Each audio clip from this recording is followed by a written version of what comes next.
Hello, welcome to this video.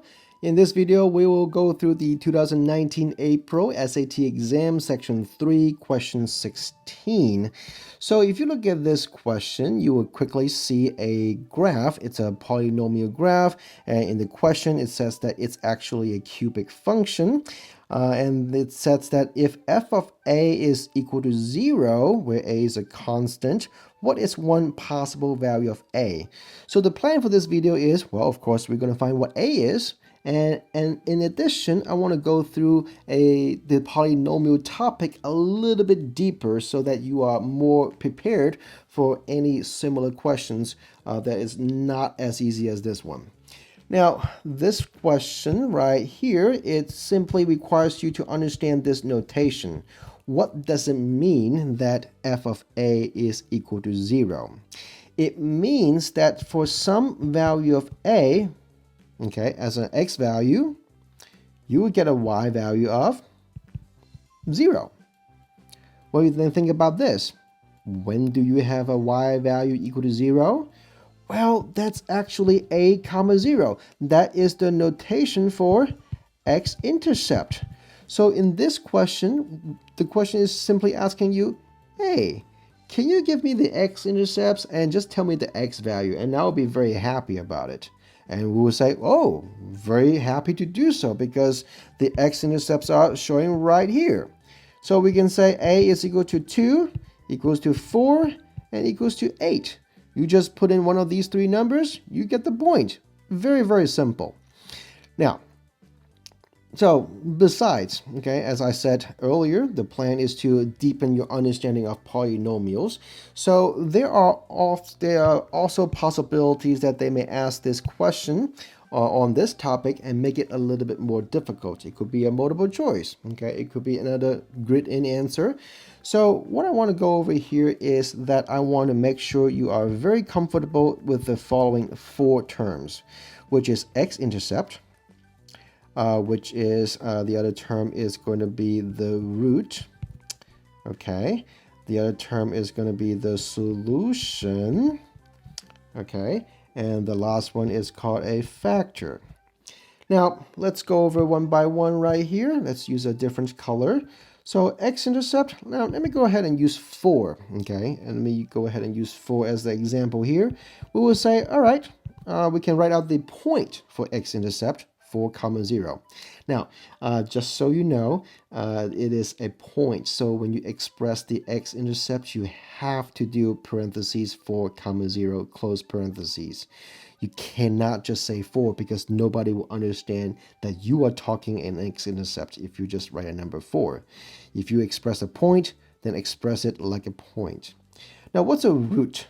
Well, the root is telling us that what x is equal to, well, x is equal to 4. So we can see here that, that you can see the 4, but they're expressed a little bit differently because these words, x-intercept, root, solution, and factors, they're all closely related to each other, but they all mean slightly different things. So I want you to be very comfortable to think about these four concepts interchangeably, okay, to jump from one to the other. What's a solution? Well, the solution is 4 because 4 would make the equation true, okay? And also factor. Now, factor, I want to take a moment to write down something called the Factor Theorem. Okay, if you don't know what Factor Theorem is, now is a good time to review.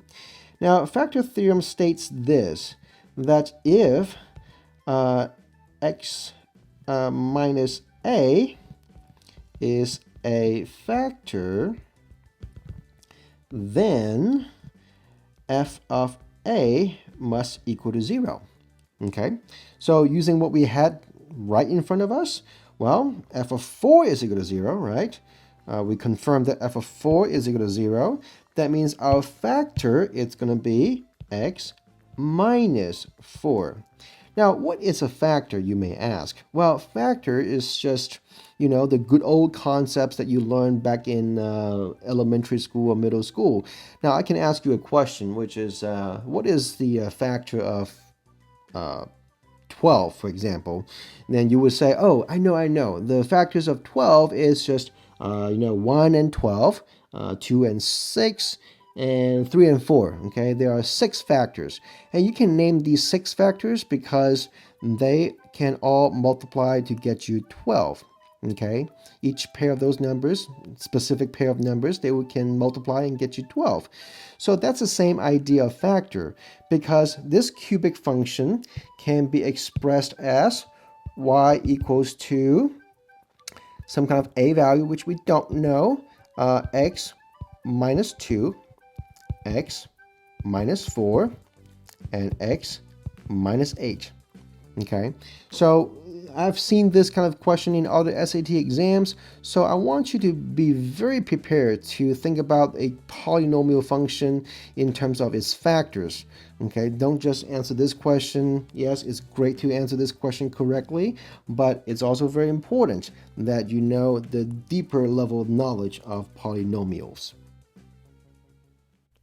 Do you want some extra credit? If you do, subscribe our channel. I promise you will learn a lot more and get extra credit from that. If you have any question, please make sure that you email us at goodacademics@gmail.com. If you have any question in math, science, or education, just send them in and we will do our very best to resolve your problems. And I thank you very much for watching this video, and I hope that you will continue to learn a lot more through our channel. See you soon.